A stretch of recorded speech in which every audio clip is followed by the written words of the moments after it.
Olá pessoal, tudo bem? Bom, a aula de hoje ela será uma aula revisional, então a gente vai conversar um pouco sobre os últimos conteúdos abordados antes das férias. Qualquer dúvida, faça uma anotação e durante as aulas online a gente tira elas, ok? Bom, o projeto Genoma Humano é um projeto de extrema importância, então é um projeto que é visado mundialmente, então você tem um mundo trabalhando em cima disso. Ele foi criado em 1987 e inicia esse projeto nos Estados Unidos. Então, o Departamento de Energia dos Estados Unidos, juntamente com algumas unidades de saúde também dos Estados Unidos, resolvem desenvolver esse projeto. O objetivo era fazer o sequenciamento aí dos pares de nucleotídeos do cromossomo humano, em média mais ou menos aí de 3 bilhões de pares de nucleotídeo. Quando o projeto ele foi lançado, muitos países encheu os olhos de muitos países, então a gente teve muitos países trabalhando junto com os Estados Unidos, tanto no quesito científico mesmo, desenvolvendo o projeto junto, assim como também no quesito econômico. Né? Então eles doaram verbas para que esse projeto ele conseguisse fluir. Quais foram esses países? Canadá, Japão, Alemanha, França, Itália e Inglaterra. E por incrível que pareça, hoje é o grupo G7, né? Então a gente tem esses países juntamente com os Estados Unidos, formando o grupo hoje dos países mais industrializados e mais desenvolvidos. E observem a relação, né, que não se imaginava que isso fosse acontecer hoje. Então, desde 1987 e hoje eles são considerados aí os G7, os mais industrializados e mais desenvolvidos do nosso planeta. Bom, estima-se que média de 5 bilhões tenha sido gasto até o ano de 2000 nesse projeto. Então, em 2000, já havia sido descoberto aí 90% do que havia sido proposto quando o projeto foi iniciado. E hoje ele continua tendo um objetivo extremamente importante, que é promover o mapeamento do genoma humano, né? Então, entender o genoma, a individualidade biológica de cada indivíduo e automaticamente conhecer os detalhes de cada gene. Então, a grande importância da atuação de cada gene dentro do corpo de cada indivíduo. Lembra que cada indivíduo ele é único, só que os genes eles desenvolvem a mesma função em todo mundo. Então, o gene que gera a cor da minha pele é o mesmo da sua. O que vai modificar é a intensidade do tom da pele. Então, se o gene vai indicar aumento ou redução de uma determinada proteína, como a melanina que dá cor na pele, como outras proteínas que dão aí a cor ao cabelo, o formato do cabelo. Lembra que você é proteína do fio do cabelo ao dedão do pé. Então, pressupondo que a gente conseguisse identificar a função de cada gene e as problemáticas de uma alteração no comportamento desse gene na estrutura de um determinado gene, a gente conseguiria provavelmente prevenir várias doenças. Tá?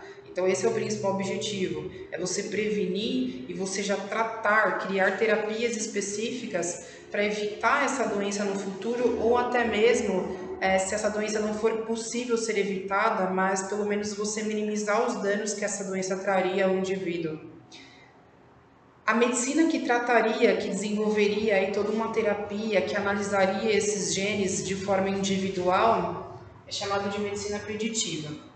E aí eu coloquei aqui, mas será que isso não é um problema quando a gente fala de um fator social? Cientificamente não, seria um grande avanço. Você imagina você chegar no médico, fazer uma análise, um mapeamento gênico, você saber o que os seus genes fazem, como que eles vão se comportar quando você tiver 30, 40, 50 anos. Será que eu, Fernanda, quando eu tiver 50 anos, eu não vou ser esquizofrênica? Ou de repente vou ter mal de Parkinson aos 70 anos? Será que eu vou ter Alzheimer? Né? Será que eu tenho alguma alteração gene? Será que eu tenho algum problema em produção de proteína, de hormônio? Então, isso tudo seria possível eu saber exatamente no momento que eu chegasse a esse médico. Só que aí não seria só nós, né, que poderíamos, por exemplo, pedir um mapeamento gênico. E também tem aquela questão: será que você estaria pronto para receber uma determinada informação? Será que você estaria pronto para receber a informação seguinte? Olha, quando você tiver uns 40 anos de idade, mais ou menos, você vai desenvolver um câncer no coração. Ou você vai desenvolver um tumor na região cerebral. Você terá Alzheimer, Parkinson, esquizofrenia. Então, será que a gente. Isso eu estou falando em coisas mais extremas, claro. Mas será que você estaria preparado para saber disso? Né?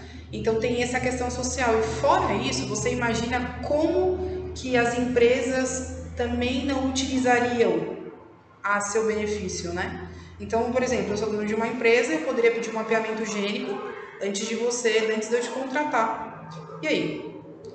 Então, pressupondo que eu fosse observado que você provavelmente desencadearia um câncer, ou que você teria Alzheimer ou Parkinson, será que eu, como sendo dona dessa empresa, vou te contratar? A mesma coisa, convênios, os planos de saúde. Será que se eu for fazer um plano de saúde, eles não pediriam um mapeamento gênico? Eles aceitariam você, sabendo que você geraria um custo muito alto para eles no futuro? Então, existem na realidade vários fatores que envolveriam com essas descobertas. Então, talvez, quando a gente fala de um fator social, não seja cabível, mas seria uma grande discussão. Leis precisariam ser literalmente feitas para que o indivíduo ele não sofresse na realidade com essa nova descoberta aí científica. E tem uma questão também, envolve toda a questão também de preconceito. Né?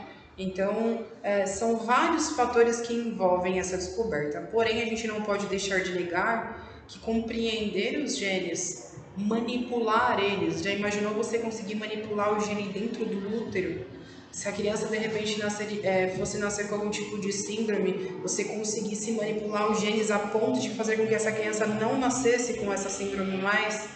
Então, existem muitos benefícios, porém, precisa-se sim ser muito bem estudado, precisa muito ser analisado, precisaria sim criar aí leis que ficassem a favor do cidadão, né?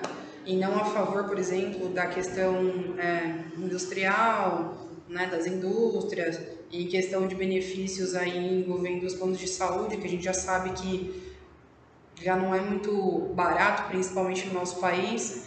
Então, muitos fatores precisariam ser discutidos.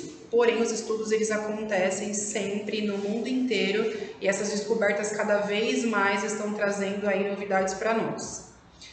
Agora a gente vai falar um pouco sobre a questão das descobertas quando a gente envolve características genéticas do nosso país. Não só em questão do gene humano, mas como um todo, né? Quando a gente fala de todo o genoma. Esse projeto aqui no Brasil, ele é chamado de Genômica no Brasil, ou só Genômica Brasil, tá? Bom, aqui no nosso país se criou aí uma organização que é chamada de ONSA. O que significa? É a Organização para Análise do Sequenciamento de Genes. Então são feitas várias análises. Se iniciou aí fazendo sequenciamento de uma bactéria que causa amarelinho, que é uma doença na laranja. Várias outras doenças aí foram estudadas nas plantas, mas a gente também existem muitos estudos que envolvem também a característica humana. Inclusive existe o estudo do genoma câncer. A gente sabe que o câncer hoje é uma das doenças que agride muito a população mundial. A gente não sabe exatamente o porquê que ele surge, por que ele desencadeia de forma mais agressiva em algumas pessoas, por que surge em pessoas, por exemplo, extremamente saudáveis. A gente não sabe qual a idade que isso pode gerar. A gente sabe que existem alguns fatores que geram a predisposição: cigarro, álcool, má alimentação, obesidade, substâncias químicas, né? Ficar exposto, por exemplo, à radiação, alguns tipos de medicamento, né? Industrializados, por exemplo, existem os top 10 que provavelmente estão envolvendo câncer, mas a gente sabe que tem fumantes que fumam, sei lá, 50, 60 anos, vivem 80 e tantos anos e não morrem pelo câncer. Então, estudar o câncer é muito importante porque é uma doença que atinge o mundo e está aumentando o percentual de pessoas com câncer. Então, estudar também o genoma, saber se existem genes que na realidade estão envolvendo o desencadeamento desses cânceres é de extrema importância. Lembra, se eu descubro o gene envolvido, eu consigo talvez manipular ele e não desencadear a doença. Só que antes eu precisaria saber se eu sou suscetível ou não, se eu estou disponível, se eu estou disposto a saber disso, né? Existem vários fatores que estão envolvendo isso, mas vamos falar dos benefícios científicos. Bom, hoje o Genoma Câncer aqui no Brasil já descobriu em média de 950 genes que provavelmente estão interligados ao desencadeamento desse câncer, dessa doença. O objetivo, na realidade, é justamente o que eu acabei de falar, é compreender aí as variações de agressividade entre os tumores, porque que de repente em mim o tumor, sei lá, na língua, ele vem muito mais agressivo do que na outra pessoa. Eu não sou fumante e a outra pessoa é. Então por que que em mim, uma pessoa saudável, pratica atividade física, por que que em mim veio tão agressivo e nele não?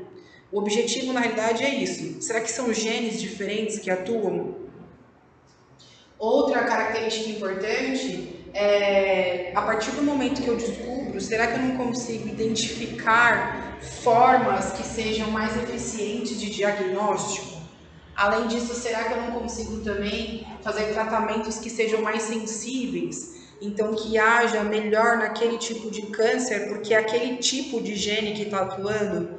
Então, isso são estudos hoje que nós temos no Brasil. Hoje, o Brasil é uma grande potência em relação a quando a gente fala sobre o estudo dos genes envolvendo o câncer, não só o estudo sobre os genes, mas em câncer nós somos países bem avançados em relação ao estudo, inclusive fazemos muitas parcerias, principalmente com os Estados Unidos, e o Brasil ele tem levado muita descoberta para o mundo todo em relação a isso. Tá aí uma área extremamente que precisa de muitos cientistas atuando no nosso país, que é precário. A gente não tem, digamos assim, verbas, né, que são liberadas para o estudo, e a gente também não tem muitos especialistas na área.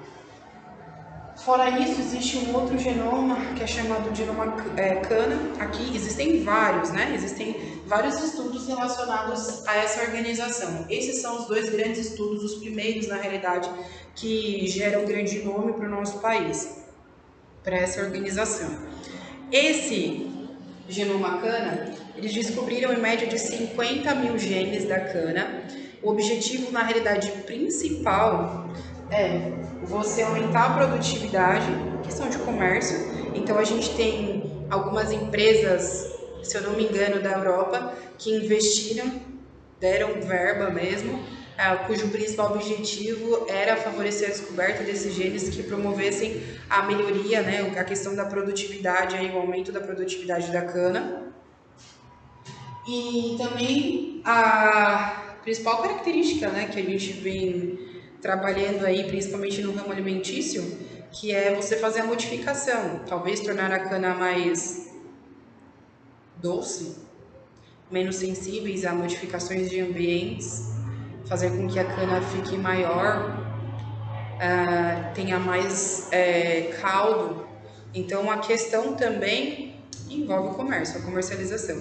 Não só a cana é feito nisso, hoje existe também um estudo muito fervoroso com amendoim, dentre várias outras espécies, mas se inicia principalmente o projeto Cana, através da cana. E existem muitos países que estão investindo, eles auxiliam com a verba para essa organização, para justamente ser descoberto e as genes, né, mediante algumas leguminosas, também em relação ao câncer, porque o Brasil realmente é uma alta potência, uma grande potência quando a gente fala de estudos relacionados a genoma, tá certo? Bom, qualquer dúvida, como eu já havia dito, anotem e a gente se vê na próxima aula. Um beijo, tô com saudade de vocês.